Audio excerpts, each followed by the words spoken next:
bellissimo, certe volte non sapevo di chi è Michele Manfredi, chi è Marion Weiss, chi sono. Ma allora meglio in inglese adesso, leave it to you. In English.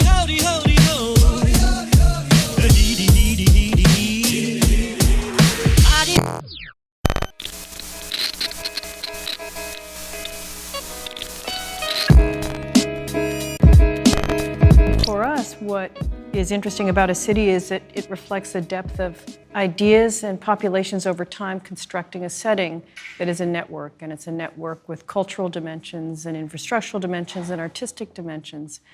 And for us, we're very interested in not building just an object where we think about it as something in isolation, but we think about things as drawing from and contributing from all the systems of the city.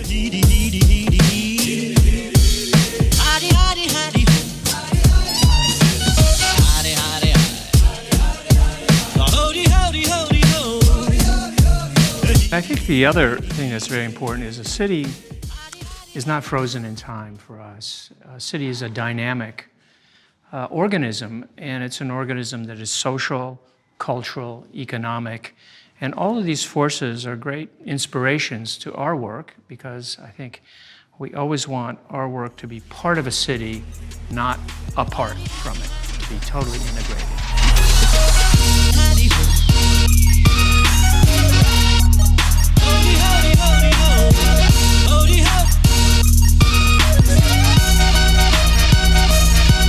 We're really part of, though, is something that is very, very fragile these days, and that is the fact that this is one Earth, and our natural worlds and our social worlds are increasingly very fragile and disappearing, and the world of design needs to somehow have an impact on taking that into consideration.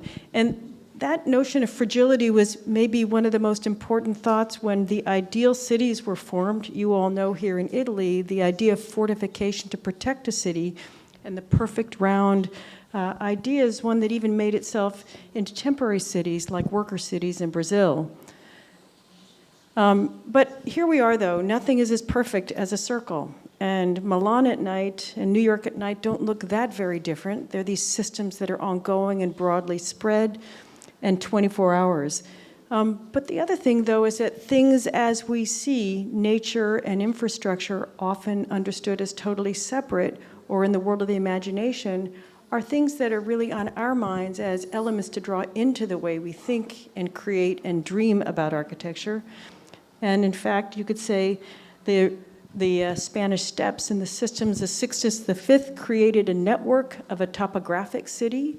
You could say that network is also true in Tokyo, where the kind of network of a community is formed. But the dream of inhabitable infrastructure of Le Corbusier has also been a source of inspiration, this idea of movement, inhabitation, infrastructure, and landscape. And even in our own work, the idea of leveraging the space between all of those has led us to think about the public life of design.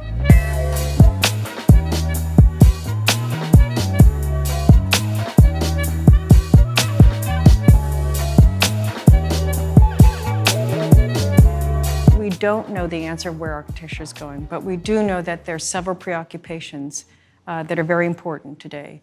I think sustainability is a broader rubric that talks about how we are shepherds and stewards of the earth in our projects that we make, and also how we make them. Also, the social consciousness of who we invite into the communities that we're working for and with becomes very, very important. And then how we actually build in the city and build landscape architecture, infrastructure, and art as a kind of supportive equation together rather than one thing after another. It's maybe one thing because of another. Those are all priorities for us, I think, in another horizon.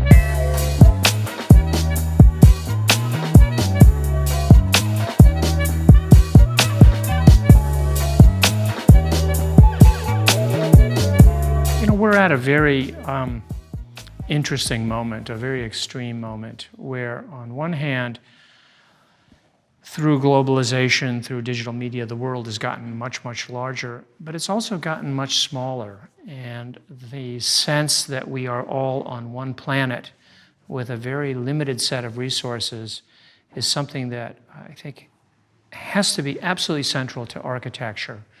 And to that extent, we hope that architecture and all the design fields, landscape, engineering, are moving toward a very deep understanding that we don't have much time. We have to move very quickly to, in each different way, recognize that the world is very small.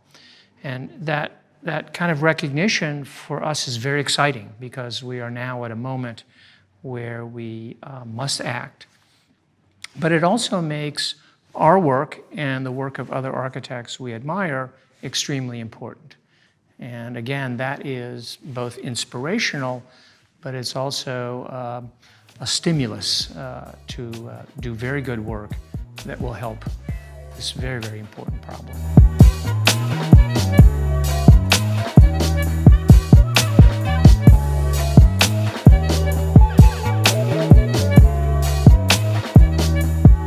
This is actually something that draws on something that we have been very focused on since our very beginnings, which is that most of the disciplines started to become subdivided by professional organizations that started to create distinct camps and places where you could say landscape, architecture, engineering, art, ecology were separate terrains.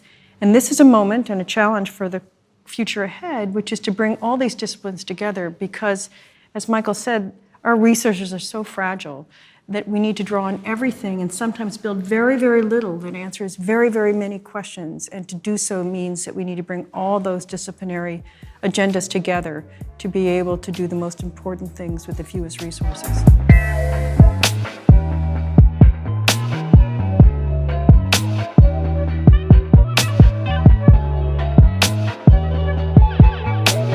We always try to follow up with our projects, and I think part of it is because we want our projects to be so carefully situated in a city or a particular site or a particular environment, it's really important to see how that project lives. Because in the end, when we complete our work, the construction's finished, the project is not finished. It's just beginning. It has a new life.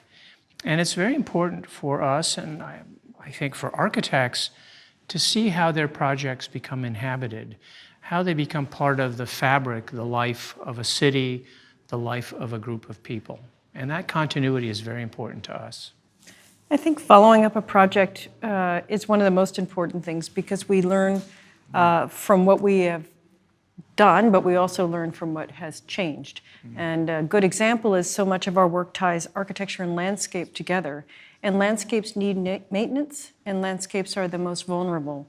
And so, for instance, at the Hunters Point South Waterfront Park or at the Olympic Sculpture Park, being able to rejuvenate and renew both the guidelines and the locations that are well used versus others that are not so abused or used means that we need to work actually not only with the people who tend to the architecture, but also tend to the landscape.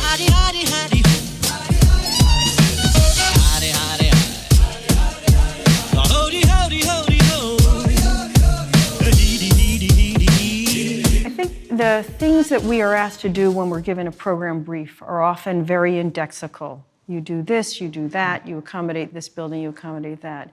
But our best feeling about a project comes from understanding the things that are not asked. And the questions that we asked ourselves is how can we connect with the larger dimensions of the city? How can we make something feel open and public, even if aspects of it are private, so people will feel included and welcome? And in a sense, the thing that we learn the most from is how democratic, in a way, the invitation into these settings can become. And then how do you, in fact, change these places to be able to make those even more robust? In fact, I think the simplest task is to say, well, we're creating a school, therefore we will satisfy the requirements of the school, whether it's a university or a high school. But architecture has a larger obligation. It has a larger obligation to a city, to a particular moment in time. And those are requirements that are just as important as the very specific requirements, because sometimes the very specific requirements will change over time. But if a building is good, if it becomes part of the city, then it lives. It continues to live. It has many lives. Uses might change, but it always has value. And that value is what's important to us.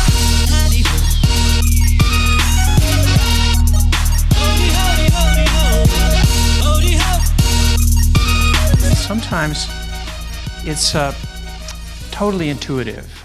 We think of the question that's being asked, and whether it's at a high level, that's what I think becomes really a seduction for us. It's not, is it a big house, an expensive school, a big factory? It's really, what is the idea of work? Or what is the idea of living? Those are the questions that excite us, and if those questions are part of the invitation to participate in a project or a competition, that sort of intuitive pull, like this is going to be a really fantastic set of questions that we want to lose sleep over, we want to think about deeply, that's what draws us, not just a specific request. It's the deeper idea that is behind that kind of request.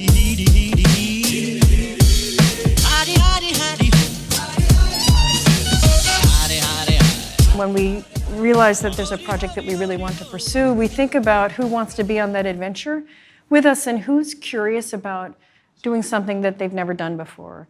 And we always think about, say, some of our engineers who we adore, who will say, dream of anything, and we can make it happen. And in that effort of making it happen, we learn so much. So, for instance, we've learned about earthwork from highway engineers who tell us how to actually build slopes that are very, very steep and build grades that actually can be completely accessible to a wheelchair but feel very adventurous.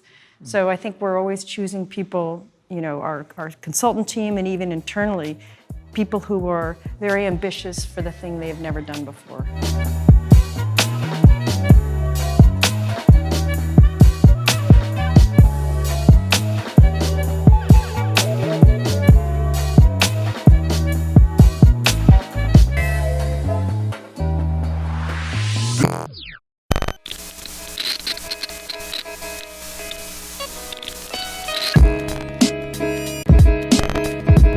But we've been thinking about this and also using the excuse of a book to interrogate our own work, but also, I think, to try to reach a larger audience. And for us, it's very interesting to think about infrastructure as a much larger idea. It covers many disciplines. But it's also social. In the end, architecture is a social art. It's about the interchange between people and between people and nature. So in a way, we'll talk a little bit about our work and the terms and conditions, the kind of vocabulary that we think is important. I'll start with a very small project this summer at the Venice Biennale. We created an exhibit, not only of our work, but also of great inspirational projects, historic projects that have been important to us. And the idea was to create a place of movement, but also a place that was quiet, a kind of little island, un'isola.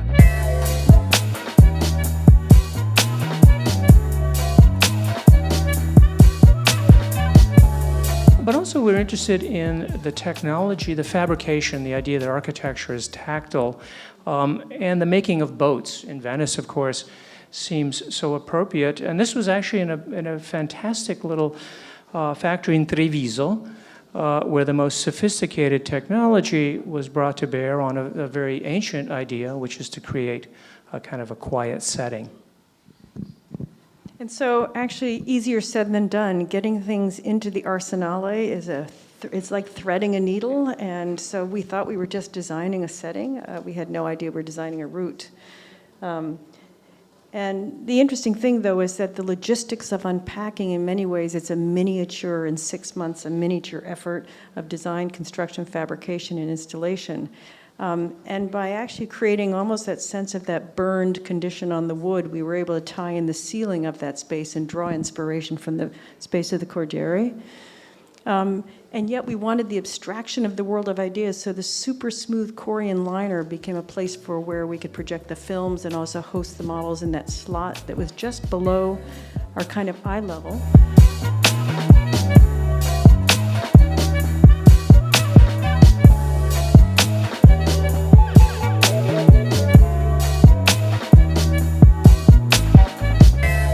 Our experience with the Venice Biennale is still very fresh and very exciting, and I think the great ambition of the Venice Biennale is every 2 years to collect the most interesting ideas around the world of architecture and design. So the most interesting thing for us, in a way, was an opportunity to be part of a kind of a global conversation, a conversation among colleagues, among people that we admire a great deal. So that conversation is always incredibly stimulating.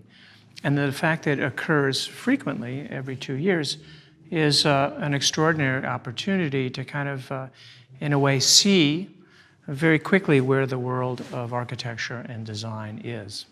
And for us, it was very exciting to think about our work in conjunction with the work that has come before us that inspires us, which is the reason we created these 2 shells, these 2 crescents, one with 4 of our projects that are public in dimension and bring architecture and infrastructure and landscape together, and then another crescent that hosted, in some cases, very ancient models like the Kaju Bridge that were both infrastructural, cultural, temporal, landscape, and they were done at times when nobody was thinking that they should not be done together. So we were able to create a conversation between the past and the present and invite people to walk through, so that the idea of free space for the Biennale was an invitation for us to think about, to create a free space for people to see these different ideas together.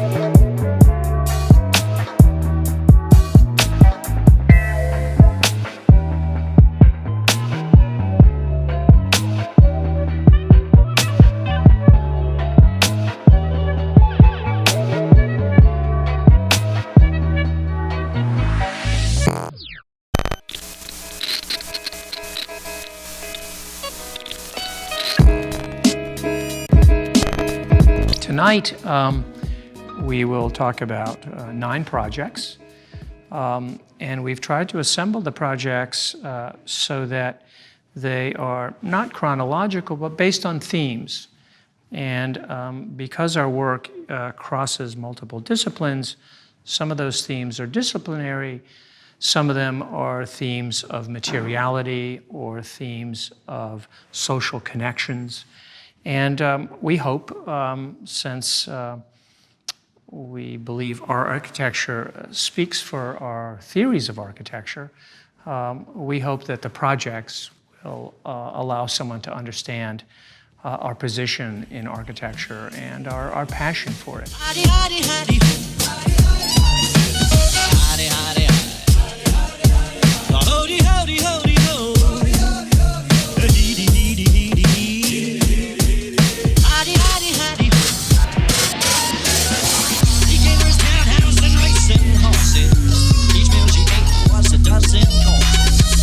Our most impactful projects there have been many wonderful opportunities that have come about for us, many of them from international competitions. And the project that launched our firm was the Women's Memorial at Arlington Cemetery. And that really created our firm. Our winning that commission and building that project was very important. Other projects like the Olympic Sculpture Park, the Hunters Point South Park, the U.S. Embassy in New Delhi, India, each one is a chapter that has opened doors for us. Yeah, I like the idea of thinking of each project as a chapter. I think one of the things that we would be very bored by, not interested in, is repeating the same project type. So we've always been trying to find projects that were different from the project we just finished, because in a way that's what's new is what's stimulating. And I think as chapters in a book, they tell a whole story together, but each chapter has its own unique narrative. And I think that's what's important to us, is how the narrative of each chapter might interact with the chapter that preceded it, or maybe the chapter that followed it. So it's hard to tell, like, which child is your favorite one. We couldn't pick. We couldn't pick which chapter in a book is our favorite chapter, but together they make a beautiful book. I think Michael's observation about chapter is perfect, because sometimes we actually skip ahead to a chapter that we're nowhere near being sort of experts at, and those are the most exciting ones. And right now we're working on a fantastic museum expansion and cultural facility for Artists and Naples in Florida, and then another one in Tampa, which is about expanding the world of the arts and opening it to the public on the waterfront. And each one of these are new chapters for us. Longwood Gardens, a huge adventure in creating the kind of most amazing display garden in a new conservatory. We've never done these before, and that makes all of them exciting because our clients have a big dream as well.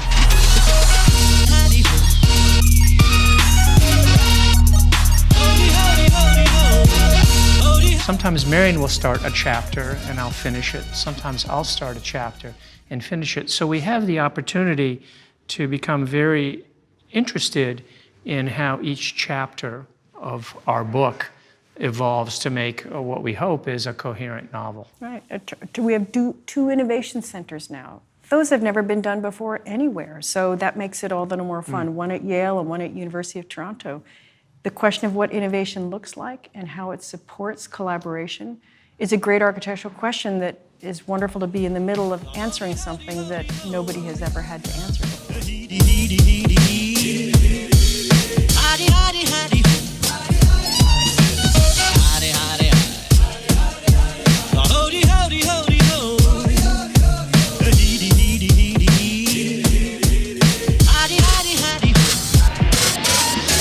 This idea of lines of movement, the film maybe gave it all away, so this might not be much of a mystery. But the idea of the Brooklyn Botanic Garden was to create something that was 100% architecture at the edge of the city and 100% landscape inside the garden. This was what we were faced with. The garden here, the city there. There wasn't really much in between. To start to think about something that could be a building at the edge of the city and make its way through section to something that was 100% landscape, roughly 500 feet into the garden. And that chameleon idea is one that manifests itself with the kind of concrete and copper roof that became then the green roof. And then as we start to look at that, the space between the full garden and the full building created a crack of light with a frit of trellised glass.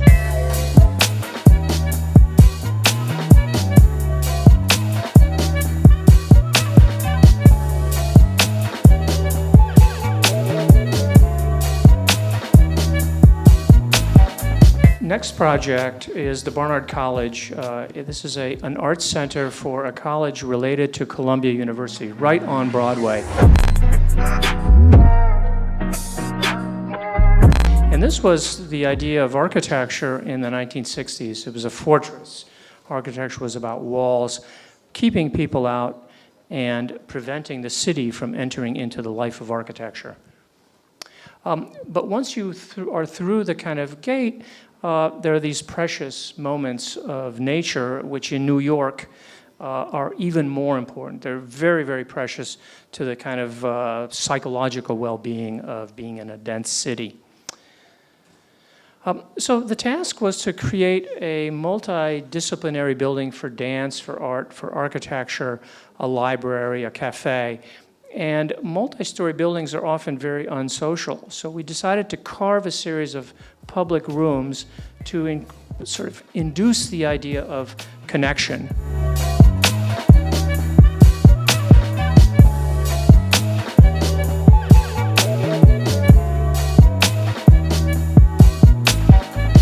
We'll now move from the large city on the coast to a very small town, Kent, Ohio, in the middle of the United States.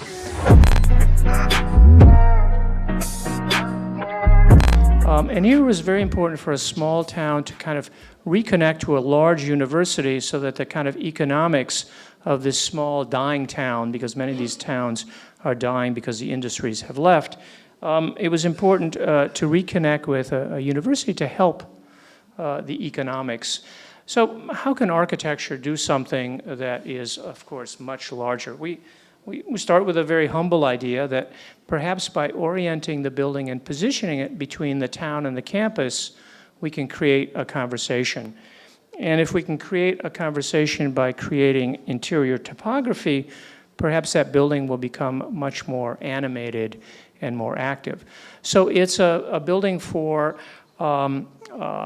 construction, environment, landscape, architecture, but it's also the lower levels are open to the public. So it's a very much of a kind of open building. Howdy, howdy, howdy, ho. Howdy, howdy, howdy.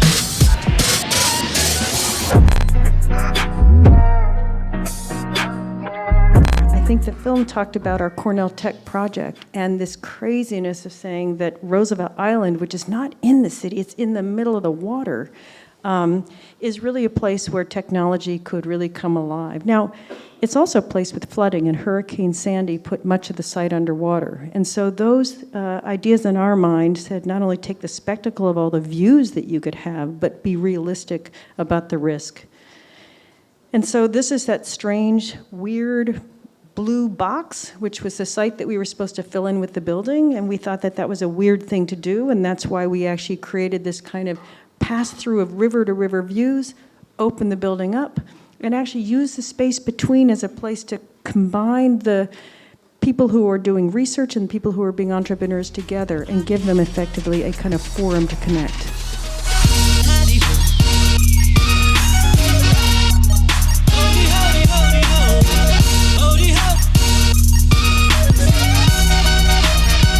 Very different kind of campus. This is the campus for Novartis. And here we were asked to do a visitor center. Originally, they had a very frightening gatehouse. It was important to provide a place that was a little more welcoming. And we said, well, rather than a building and a fence, how about we think of this as a continuation of the topography, which we will create, so that the opening really becomes the invitation rather than a building. So you can start to see how, with the use of topography, the building melts into the landscape instead of just being an object with a fence. And it opens up in a more, perhaps more generous way to allow visitors to come, be greeted. They can check in and wait for a little shuttle bus as they move through. But the whiteness of the interior was a way to frame this very, very lush green campus that is really quite well maintained. So the building also collects water, and it's a net zero building, along with solar panels in the garage.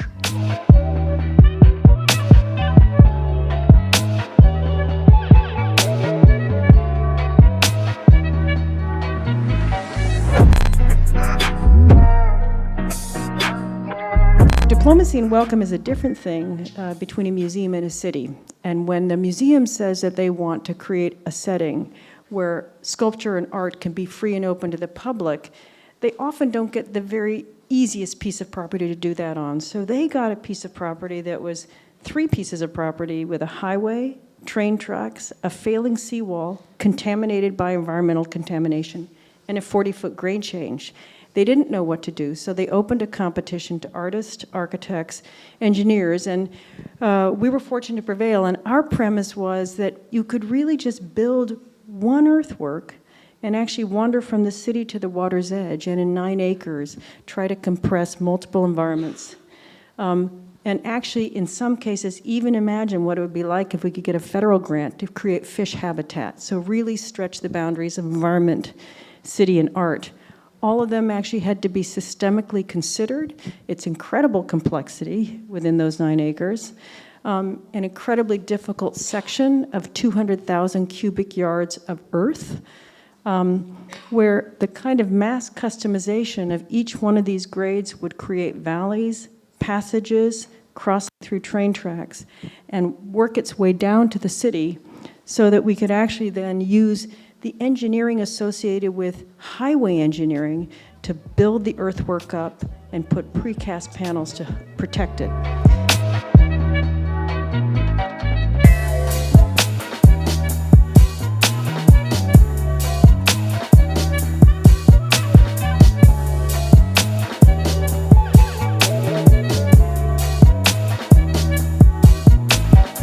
thank you for all of you for being here and letting us take this wandering line of a walk to think about the lines of movement that connect all of us together. Thank you.